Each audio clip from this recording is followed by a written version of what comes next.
அனைத்து முதுகலை வணிகவியல் ஆசிரியர் போட்டித் தேர்வுக்கு தயாராகக்கூடிய தேர்வர்கள் அனைவருக்கும் வணக்கம். இன்று நான் பார்க்க போகிற தலைப்பு புது சிலபஸ் காமர்ஸ் அக்கௌண்டன்சியில் இருக்கக்கூடிய 10 யூனிட்டில் பார்த்தீங்க அப்படின்னா எப்படி சிலபஸ் ஃப்ரேம் பண்ணியிருக்காங்க, எப்படி கொஸ்டின்ஸ் நம்ம எதிர்பார்க்கலாம் அப்படிங்கிற என்னோட தனிப்பட்ட கருத்தையும் அனுமானத்தையும் உங்கள்கிட்ட நான் தெரிவிக்கிறேன். இப்போ மேஜரில் பார்த்தீங்க அப்படின்னா 110 கொஸ்டின்ஸ் நம்மளுக்கு கேட்பாங்க. அப்போ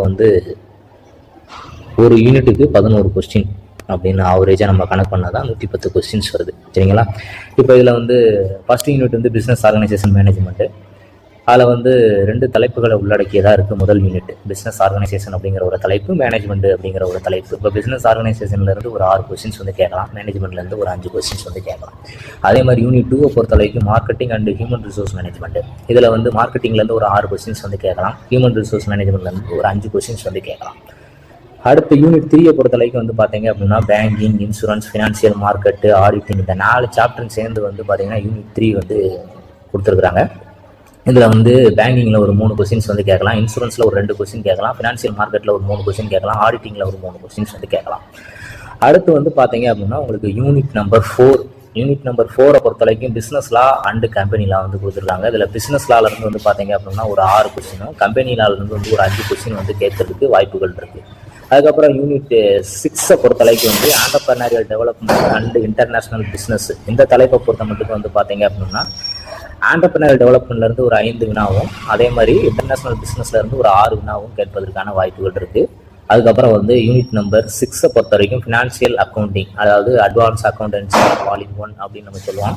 இதில் பார்த்தீங்க அப்படின்னா ஒரு 11 வினா கேட்கலாம். ஏன்னா அது கம்ப்ளீட்டாக வேறு எந்த டாப்பிக்குமே இல்லை, கம்ப்ளீட்டாக ஃபினான்ஷியல் அக்கௌண்டிங் மட்டும்தான் இதில் இருக்குது, வேறு எந்த சாப்டருமே உள்ளுக்குள்ள அவங்க கொண்டு வரல. சரிங்களா? அதனால் இதில் ஒரு 11 கொஸ்டின்ஸ் கேட்பதற்கான வாய்ப்புகள் இருக்குது. அதுக்கப்புறம் யூனிட் 7 கார்பரேட் அக்கௌண்டிங். கார்பரேட் அக்கௌண்டிங்கை பொறுத்தவரைக்கும் இதுவுமே சிங்கிள் டைட்டில் தான், ஒரு யூனிட் அப்படியே வச்சிருக்காங்க. அதனால் இதில் ஒரு 11 கொஸ்டின்ஸ் அப்படியே கேட்பதற்கு நம்மளுக்கு சான்சஸ் இருக்குது. அதுக்கப்புறம் பார்த்தீங்க அப்படின்னா யூனிட் 8. யூனிட் 8 பொறுத்த வரைக்கும் காஸ்ட் அண்ட் மேனேஜ்மெண்ட் அக்கௌண்டிங் அப்படின்னு நம்மளுக்கு கொடுத்துருக்காங்க. 2 தலைப்புகளை உள்ளடக்கி இந்த யூனிட் இருக்குது. காஸ்ட் அக்கௌண்டிங்கில் ஒரு 6 கொஸ்டினும், மேனேஜ்மெண்ட் அக்கௌண்டிங்கில் ஒரு 5 கொஸ்டினும் கேட்கலாம். சரிங்களா? அடுத்து யூனிட் 9. யூனிட் 9 பொறுத்த வரைக்கும் financial management and business statistics. 2 தலைப்புகளை உள்ளடக்கி இந்த யூனிட் 9 கொடுத்துருக்காங்க. இதில் உங்களுக்கு ஃபினான்சியல் மேனேஜ்மெண்ட்டில் ஒரு 6 கொஸ்டின், பிஸ்னஸ் ஸ்டாட்டிஸ்டிக்ஸில் ஒரு 5 கொஸ்டின் கொடுக்கலாம். அடுத்து யூனிட் 10 டாக்ஸேஷன் கொடுத்துருக்காங்க. அதில் இன்கம் டேக்ஸும் ஜிஎஸ்டியும் இருக்குது. இன்கம் டேக்ஸ்லேருந்து ஒரு 5 கொஸ்டினும், ஜிஎஸ்டியிலேருந்து ஒரு 6 கொஸ்டின் கேட்கலாம். மொத்தமாக பார்த்தீங்க அப்படின்னா ஒரு 110 கொஸ்டின் நம்மளுக்கு கிடைச்சிடும். சரிங்களா?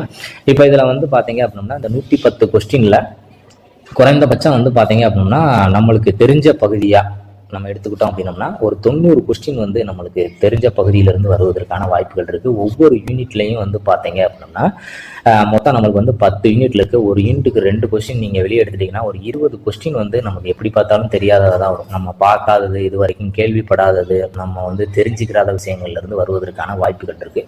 அப்படி 110 கொஸ்டின்லேருந்து 20 கொஸ்டினை நீங்கள் எலிமினேட் பண்ணிட்டீங்கன்னா உங்களுக்கு மேஜரில் ஒரு 90 கொஸ்டின் உங்களுக்கு தெரிஞ்ச கொஸ்டின் வருவதற்கான வாய்ப்புகள் இருக்குது. இந்த 90 கொஸ்டின்லேருந்து நீங்கள் ஒரு 80 to 85 மார்க் நீங்கள் எய்ம் பண்ணி எடுத்துட்டீங்க அப்படின்னா கண்டிப்பான முறையில் நீங்கள் சக்ஸஸ் பண்ணிடலாம். சரிங்களா? அப்புறம் இந்த 20 கொஸ்டின் இருக்குது. அதில் பார்த்தீங்கன்னா நம்ம ஆவரேஜ் பண்ணும்பொழுது பார்த்தீங்க அப்படின்னா ஒரு 5 கொஸ்டின் நம்ம எடுத்துக்குவோம். அதில் பார்த்தீங்கன்னா ஒரு 5 கொஸ்டின் நம்ம எடுத்துக்குவோம். அப்படி எடுத்துக்கிட்டா கூட நம்மளுக்கு மொத்தமாக பார்த்தீங்க அப்படின்னா ஒரு 80லேருந்து 85 கொஸ்டின் நீங்கள் இதில் மார்க் ஸ்கோர் பண்ணிட்டீங்க அப்படின்னா அதுக்கப்புறம் நம்மளுக்கு பார்த்தீங்க அப்படின்னா எஜுகேஷன் சைக்காலஜி, ஜிகே இருக்குது. எஜுகேஷன் சைக்காலஜி, ஜிகேவும் சேர்த்து மொத்தத்துக்கு ஒரு 40 கொஸ்டின்ஸ் கேட்பாங்க. அந்த 40 கொஸ்டினில் நீங்கள் கண்டிப்பான முறையில் ஒரு 15 மதிப்பெண்ணாவது குறைந்தபட்சம் எடுக்கிறதுக்கு முயற்சி பண்ணணும். மொத்தமாக 40க்கு 15 மார்க் எடுக்கணும். மேஜரில் ஒரு 85 நீங்கள் எடுத்துட்டீங்க அப்படின்னா கண்டிப்பான முறையில் உங்களுக்கு 100 மதிப்பெண்கள் வந்துடும். 100 மதிப்பெண்கள் நீங்கள் எட்டிட்டீங்கனாலே கண்டிப்பான முறையில் உங்களால் நீங்களே நினச்சா கூட நான் வேலைக்கு போகலை அப்படின்னு சொன்னாலும் உங்களை விட மாட்டாங்க. அந்த அளவுக்கு பார்த்தீங்க அப்படின்னா உங்களோட ஜாப் செக்யூர்ட் ஆகும். சரிங்களா? அதனால் 100 மதிப்பெண்களுக்கு மேலே நீங்கள் எடுக்கக்கூடிய ஒவ்வொரு மதிப்பெண்ணும் உங்களோட வேலையை உறுதி செய்யக்கூடியதாக இருக்கும். கண்டிப்பாக நல்ல முறையில் படித்து வெற்றி பெறுவதற்கு முயற்சி செய்யுங்க. அதற்கு போதுமான கால அவகாசம் இருக்குது. ஆனுவல் பிளானர் நம்மளுக்கு கொடுத்துருக்காங்க. நவம்பர் மாதம் தான் தேர்வு சொல்லியிருக்காங்க. இப்போலேருந்து நீங்கள் ஸ்க்ராட்சிலேருந்து ஆரம்பித்தா கூட கண்டிப்பான முறையில் நம்மளால் ஜெயிக்க முடியும். சரிங்களா? இதுக்கப்புறம் பார்த்தீங்க அப்படின்னா இதில் எந்தெந்த யூனிட்டுக்கு நம்ம இம்பார்ட்டன்ஸ் கொடுக்கணும் அப்படிங்கிறதையும் கூடுதல் தகவல்களையும் நான் அடுத்த வீடியோவில் உங்களோட பகிர்ந்துக்கிறேன். நன்றி, வணக்கம்.